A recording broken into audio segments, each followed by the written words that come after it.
The next drop-down option available is the concept menu, and this allows access to tools for creating line and surface bodies.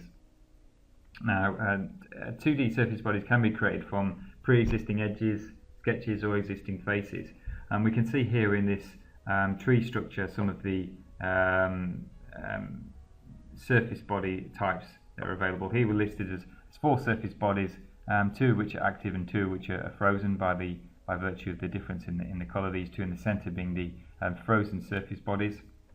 It's important to note that some solvers, such as Fluent for 2D modelling and ANSYS 2D FEA, require 2D models to be constructed on the XY plane, and they won't accept any parts of the geometry that don't reside on this particular plane.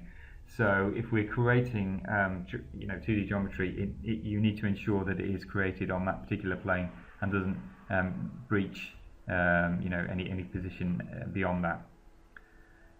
Commonly used concept tools for creating surfaces are included in the following few slides. So we can see one of the options here, surfaces from sketches. So here we can, once we've created our sketch with the sketching tool, as we described in an earlier slide, we can then use those edges in that sketch or just define the sketch. Here we can see the base object of the sketch, add material, and this allows us to create a surface body, so that we will then see a surface body appearing in the structure tree on the left hand side. We can also create surfaces from faces, and these are used to create surface bodies from faces of existing models. So here we have an existing 3D solid model, and we can select this face in order to create a surface from that particular face. So that surface body can then be used for a 2D analysis. We can't use a face for a 2D analysis, it has to be a surface body. So then we can create the surface body from the face, as shown here, and then what we can do is we can suppress the 3D model to be left with this 2D surface body, which we can then move on into a 2D analysis. We can also create surfaces from edges as well by selecting the edges.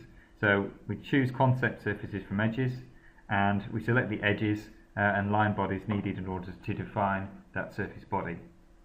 Again, can be useful for 2D analysis, so it can be used for 2D analysis, and can be used for creating capping faces required for a fill operation as well, which we'll move on to.